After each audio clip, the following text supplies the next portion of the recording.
Assalomu alaykum, qadrli YouTube kanalimiz obunachilari, omonmisiz?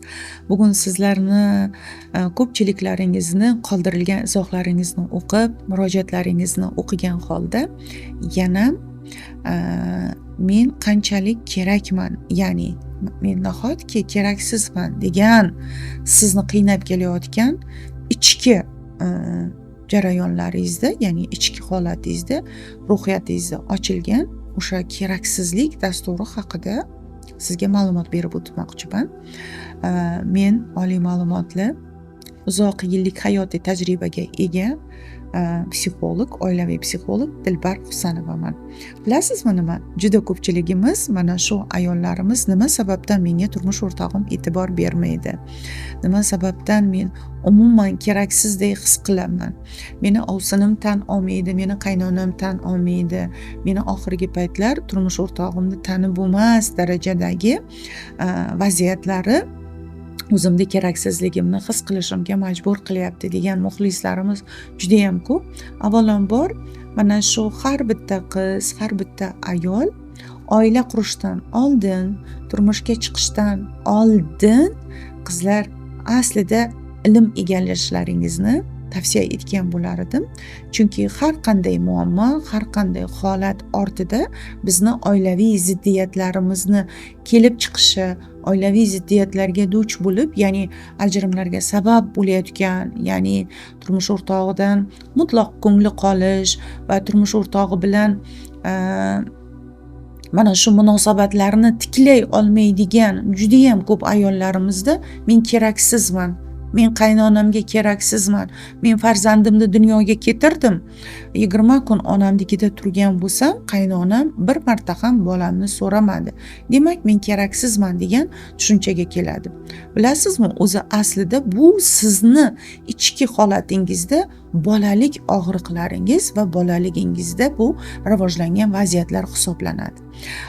Keraksizlik programmasini siz o'zingizga men shundayman degan tuyg'ular bilan yashashni boshlaganingizda atrofdagilar buni sizga aks ettira boshlaydi.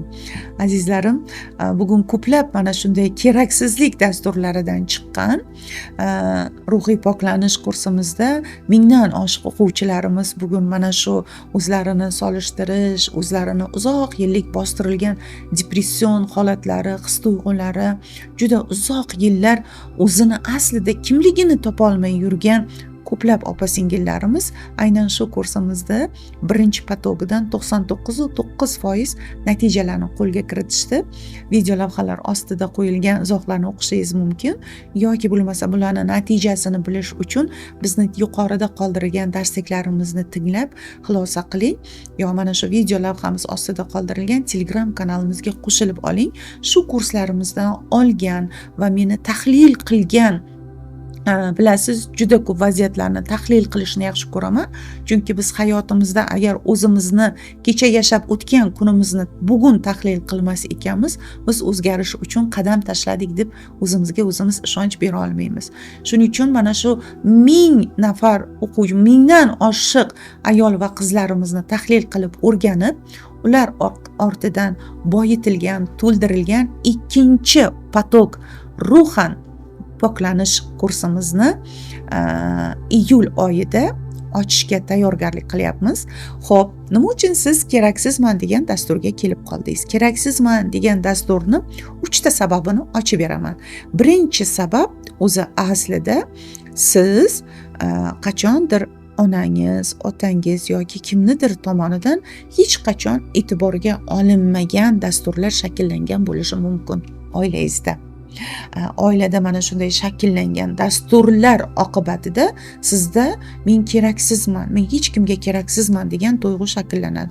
Bu yerda faqatgina qizlarimizni nazarda tutmayapman, ayniqsa yigitlarimiz ham mana uylanganidan keyin ko'pchilik onalarimiz pul yetishmasligidan yoki bo'lmasam bironta bir ishni o'zimizda O'zbekistonda yo'lga qo'ya olmasdan juda ko'pchilik oilalarimiz Rossiyaga ketib qolishgan. Bugungi kunda shu o'quvchilarimiz individual ishlashlari oqibatida O'zbekistonga qaytishdi. Buni hech qachon tavsiya bermayman, chunki oilaviy bizni milliy qadriyatlarimiz shakllangan, oilada shakllangan har bitta qadriyatgina bizni farzandlarimizga meros qoladi. Bir tasavvur qiling, siz ikkita o'g'lingiz, qizingizni olib Rossiya davlatiga ketdingiz.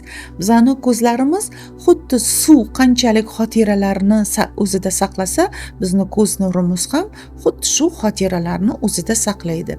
Sizni farzandingiz ko'rayotgan o'sha Rossiya davlatida eng rivojlanib ketgan rang-barang sochlarga bo'yalgan sochlarga ko'zi tushishi yoki bo'lmasam tanalari ochiq bo'lgan qizlar yoki bo'lmasam o'sha tanalariga nakolkalar urilgan yigitlarni tinimsiz sizni farzandingiz ko'rganda, siz o'zingizni ona sifatida ertaga farzandingiz oldida siz qadrlanishingiz haqida ham bir marta fikr yuritib ko'rdingizmi?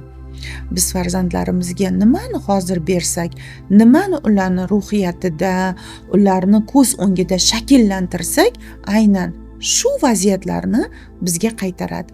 Bizni o'zbek xonadonlarida eng ajoyib shakllangan qadriyatlarimizdan bir dasturxon atrofida jamul-jam bo'lib o'tirish. Buni ortida juda ham katta baraka bor, xayr bor. O'sha otajonimizni ishdan kelishini, otajonimiz birinchi bo'lib o'sha dasturxonga, luqmaga qo'l uzatishi, hurmat darajasi, ota va onani qadrlash darajasi oilada nima bo'ladi? Oddiygina bizni mana shu amallarimizda shakllanib boradi. Shaxsan o'zim juda ham katta serfarzand oilani eng kenja farzandi bo'lganman. Otajonim rahmatli juda ham bir ajoyib inson bo'lganlar, uzoq vaqt o'sha davlatni juda maxfiy sohasida faoliyat yuritganlar. Otamni bir ajoyib odatlari bor edi. Shu yoz kelganda juda ko'p eslayman. Opalarimiz bilan yig'ilganda, hovliga borganimizda ko'p eslayman. Mana shunday katta nimamiz bor edi. Lagan deyilardi. Lali deyilardi. Shunga katta mirzocho'l qovunini shunaqangi chiroyli qilib kesardilar-da, o'rtaga qo'yib, birinchi otam qo'l uzatib, olinglar degandan keyin biz qovunga qo'l uzatardik. 8 ta farzand bo'lganmiz, qarang. Har yili qovun pishiqchilik vaqti kelganda otajonimni qovun keskani ko'zimda o'ngidan o'tadi. Nima sababdan? Chunki har yili bolalariga olib kelgani, shuni nima qilgani, keyin yeb bo'lgandan keyin shunaqangi chiroyli duo qilar edi. O'sha shirinavod, manzilavod ekkanga, tekkanga, olib kelganga, yeganga rahmat deb juda chiroyli duo qilardi. Qarang, buni o'shani yetishtirgan dehqonlargacha savob ketgan ekan deyman.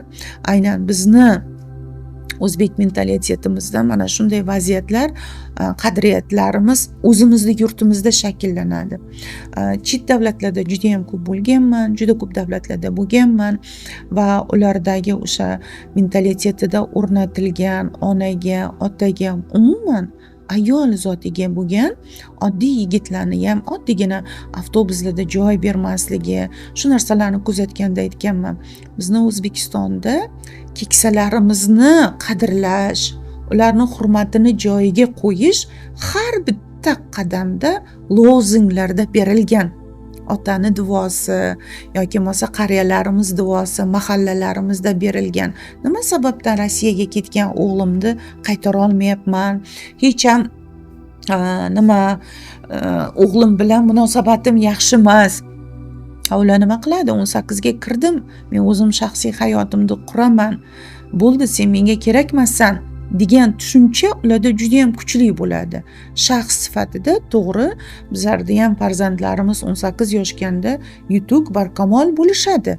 Ular o'qishga, o'zini qolgan oldidagi maqsadlarini amalga oshirish nuqtasiga kelgan bo'ladi. Ammo lekin sen menga kerakmassan, endi men shaxsiy yashayman degan fikr bizni o'zbek xonadonlarida hech qachon inobatga olinmagan. Bugun mana ko'plab ekspertlarimiz shunday xulosaga kelishdi. Onani, otani duosini olgan har qanday farzand boy, badavlat, yutuq, ishlari yurishgan inson bo'lib shakllanadi deb bugun minglab ekspertlar bong urmoqda. bu borada. Shuni aytmoqchimanki, demak siz aynan qadrsizlanishingiz avvalambor sizni o'sha oilangizdagi bolalikda sizni mana shunday qadrsiz qilib onangiz yoki otangiz buvingizga tashlab Rossiyaga ishlashga ketgandir yoki Turkiya davlatiga ishlashga ketgandir. Aynan mijozlarim orasida er xotinlar kelib ishlaganda turmush o'rtog'imni tushunmayman, oilab men bilan gaplashmasligi mumkin.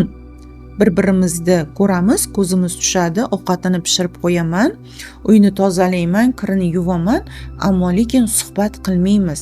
Bilasizmi, o'sha turmush o'rtog'ingizni aslida bolaligi qanday kechgan? Savol berib ko'ring.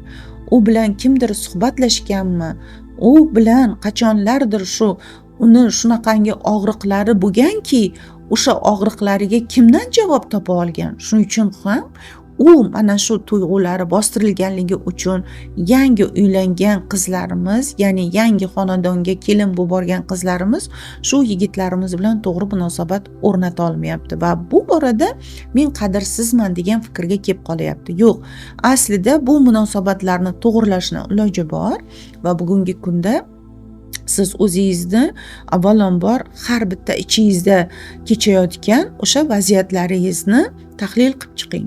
Va shunchaki o'sha ko'zingiz ko'rgan, ko'zimiz xuddi suv kabi xotiralarni o'zida saqlaydi. Ko'rgan narsalarimizni yashashni boshlaydi.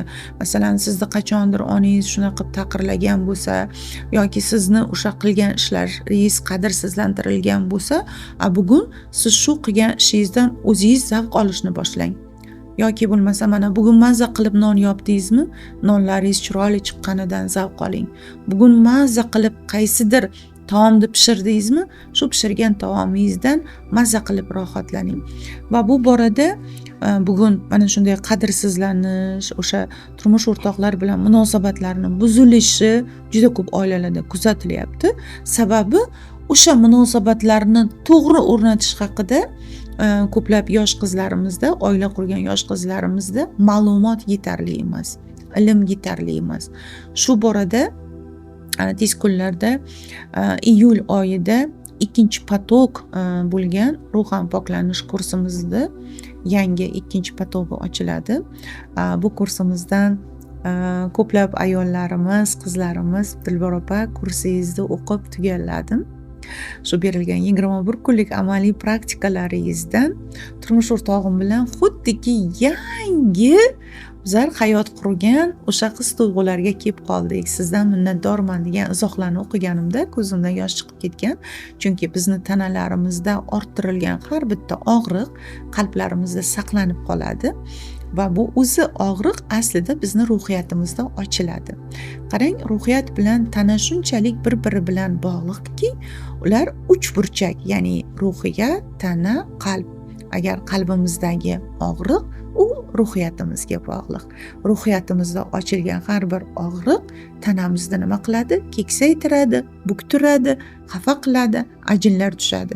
Mana shu uch burchak formula asosida juda ham boyitilgan, juda ko'p tajribalar qildim. Birinchi potok ruhan poklanish kursimizda iyul oyida ruhan poklanish kursimizni ikkinchi versiyasiga start beriladi.